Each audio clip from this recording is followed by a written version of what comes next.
SVG, man. He keeps winning at those road courses. Didn't we tell you? We told you. If you're not watching our preview videos, you should be watching them.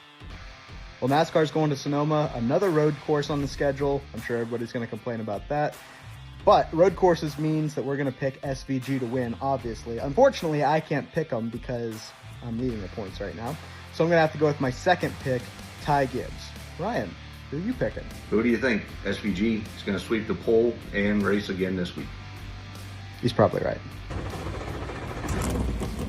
Following is a production of the Garage Area. All right, welcome into the garage area. This is going to be our instant reaction post-race show to Sonoma here. Ryan's pick SVG, who everybody, the whole world knew that he was going to win this race, except for some industry people that think, well, our drivers are pretty good. They can keep up with SVG on these normal racetracks like Sonoma and Watkins Glen. Stupid. You get the win with that pick. I ended up with Ty Gibbs finishing 7th. I really thought he'd have a stronger day than that, and he had some ups and downs throughout the day. But if you had to pick somebody to finish somewhere in the top 10, I was kind of hoping for a top 5.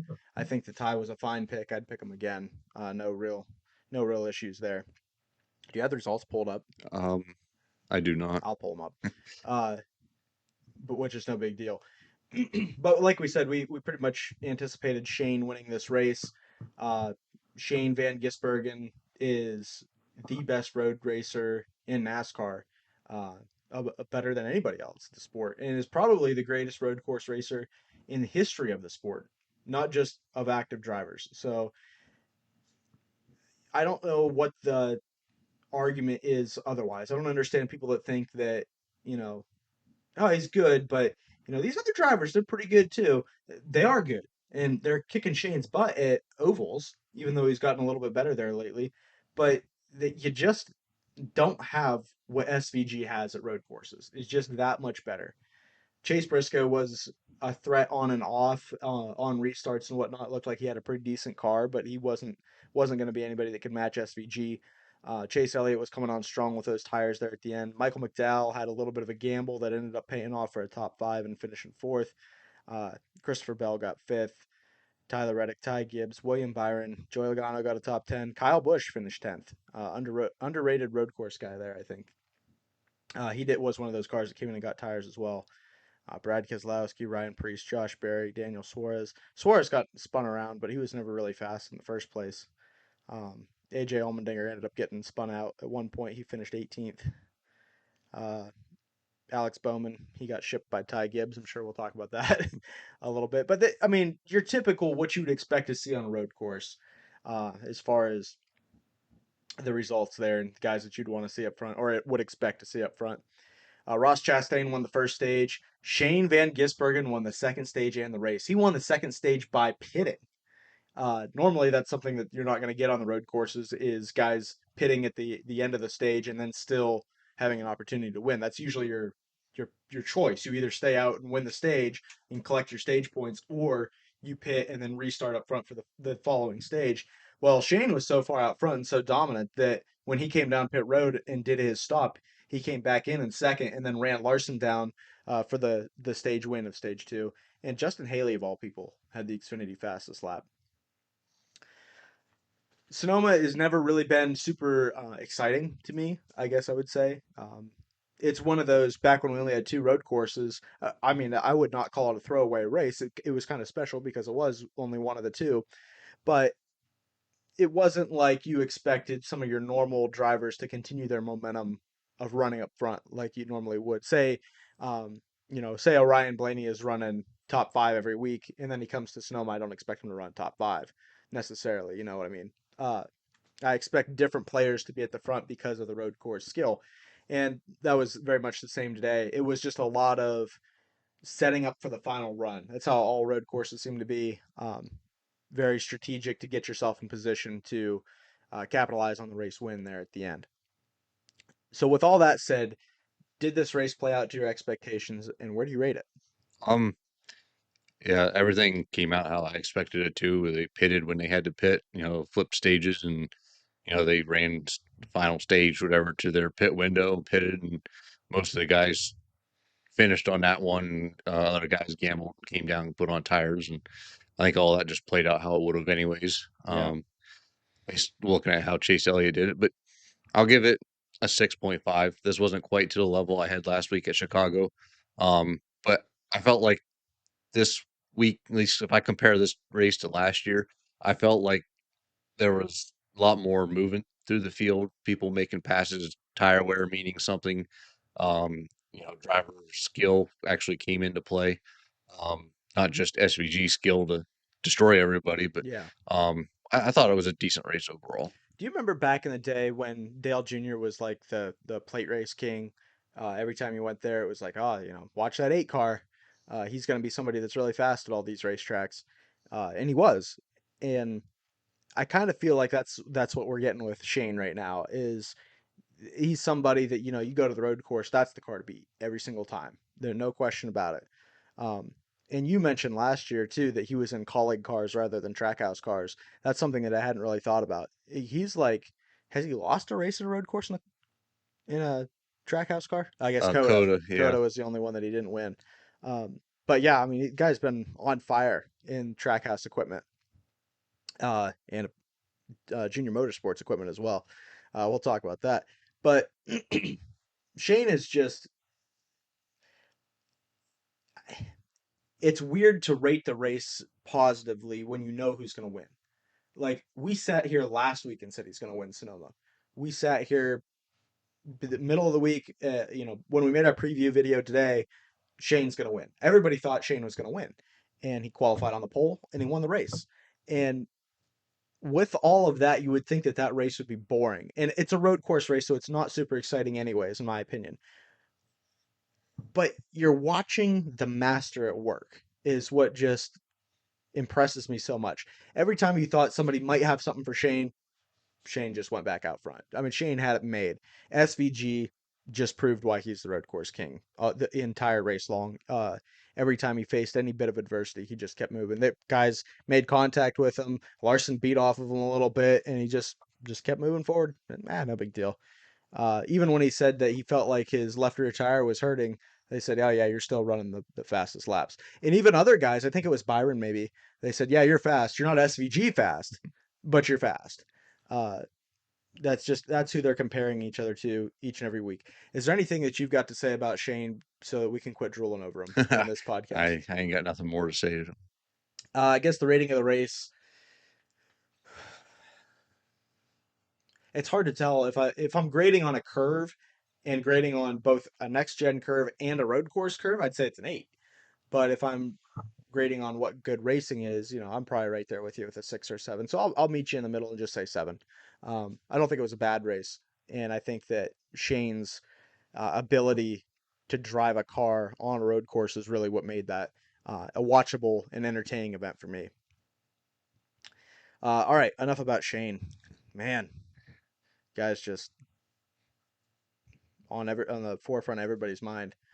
The Kiwi just, I don't know. Everybody just, I don't understand any form of hate that he gets. I guess he seems like a very likable guy.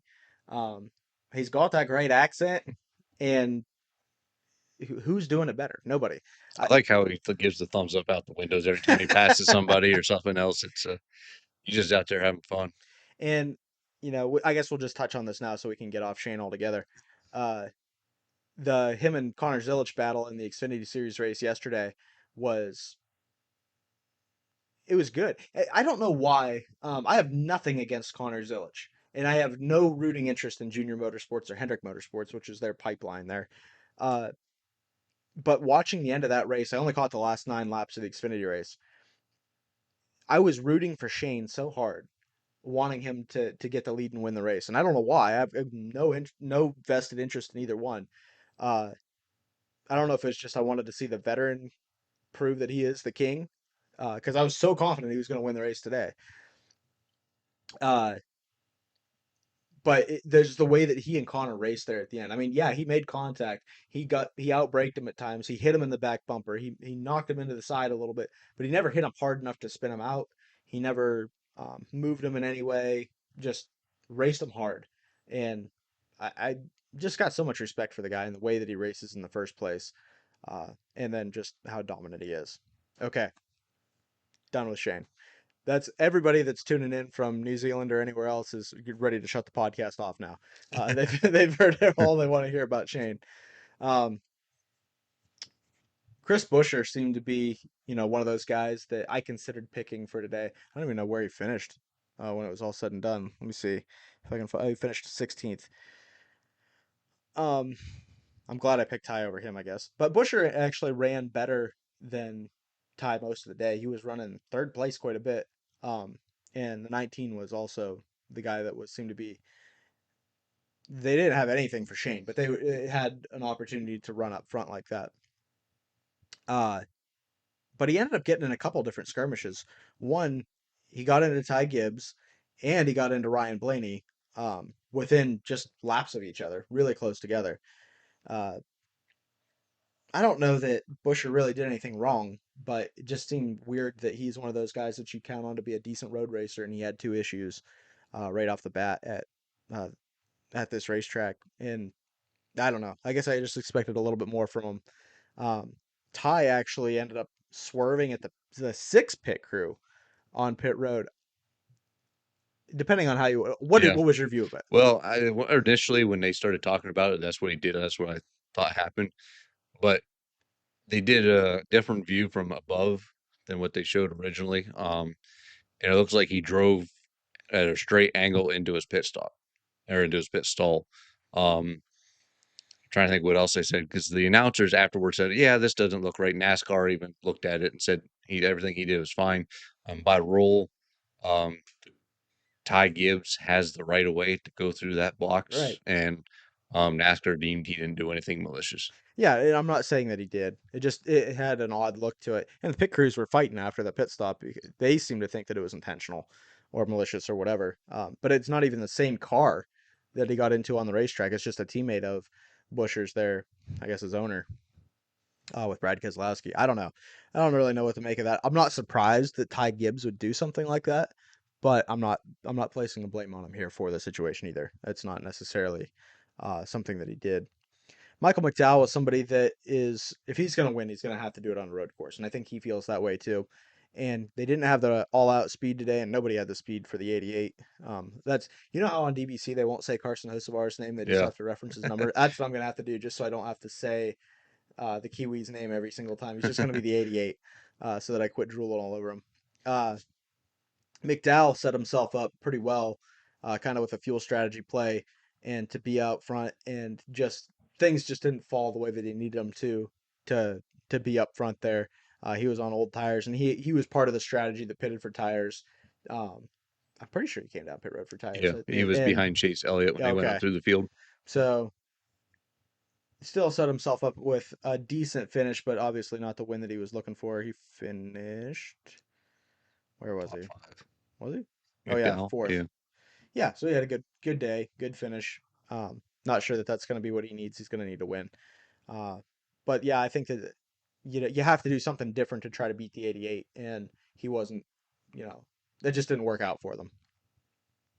Really, what took place that was kind of what added a little bit of drama to this race was the Cody Ware 51 car losing the wheel.